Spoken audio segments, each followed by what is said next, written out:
According to the Iraqi military, federal forces are now in control of Kirkuk airport, a key airbase, oil fields, and the headquarters of a public oil company. Now, Iraqi officials say no direct fighting took place, but the Kurdish militia says 10 of its fighters have been killed in the clashes. Federal forces have not yet entered the city. Residents have reported sporadic rocket and mortar fire. There are also reports of civilians fleeing. TRT World's Nicole Johnston has extensively reported on the conflicts in Iraq and Syria. She says the Iraqi government's action to retake Kirkuk is not unexpected. It is serious, but at the same time it's somewhat expected, because it seems that what the Iraqis want, after all, is to get the key installations around Kirkuk, part of their ongoing campaign to really put the screws on the Kurdish regional government. So they're going to go for the airport, they're going to go for the oil installations, the main roads. They're really sort of encircling that area, which is something that has happened for a long time. They've always been positioned just south of there. The Iraqi government is saying that they want to restore security, that they want to take over the security of Kirkuk. We know that the Peshmerga forces have moved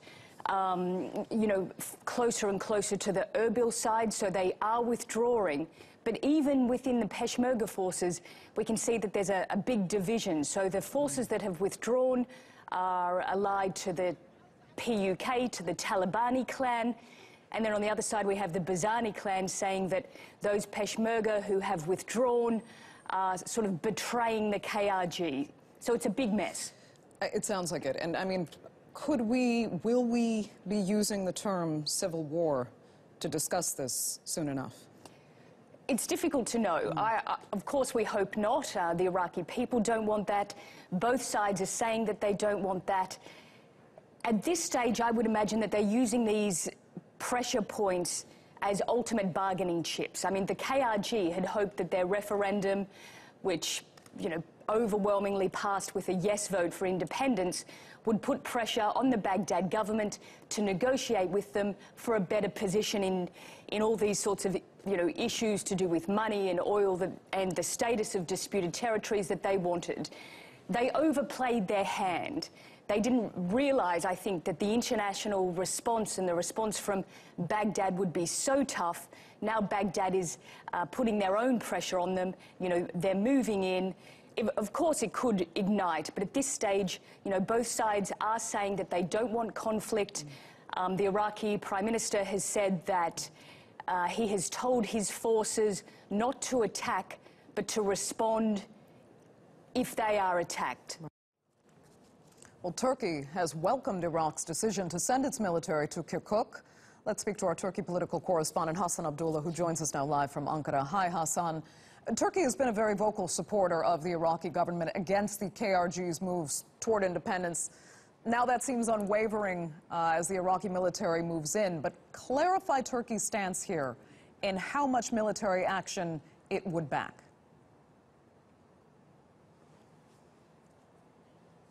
Andrea, first of all, Ankara, of course, has welcomed this move, and officials here say that they have been pointing out for some time that this referendum in northern Iraq is not going to augur well for the region. It's going to lead to instability, and they're now saying that this is precisely what they had been saying before the referendum, and if this referendum seems to have triggered this instability. Now, of course, the Turkish concern is the PKK terrorist organization gaining ground there, and Turkey says that the moves by the Iraqi military are welcomed, and Ankara is expecting them to be more assertive in their policy in ensuring that they protect their own sovereignty. But Turkey is saying that as effectively one of the guarantors of the territorial integrity of Iraq, it is prepared to cooperate with the Iraqi government in whatever way needed to ensure the territorial integrity of Iraq, first of all, and secondly, the regional security. Of course, Turkey fears a spillover effect from northern Iraq, and Turkey is saying that even any military means that are required to ensure that that threat does not materialize for Turkey, then Turkey would be taking those steps. And what about mediation efforts? There had been mention of it earlier. Is Turkey still pushing for some sort of mediation role here? Well, Turkey is saying that a number of options are on the table. First of all, Ankara is calling on the KRG, the Kurdish regional government, to take steps that de-escalate the situation and not to take steps that provoke and that further destabilizes the situation. Failing that, Turkey is saying that there are economic options on the table and, if needed, military options are there. And that, of course, includes, as Turkish officials here say, if Iraq's central government asks for it, then Turkey will provide military support to the Iraqi government to ensure that the key areas are secured.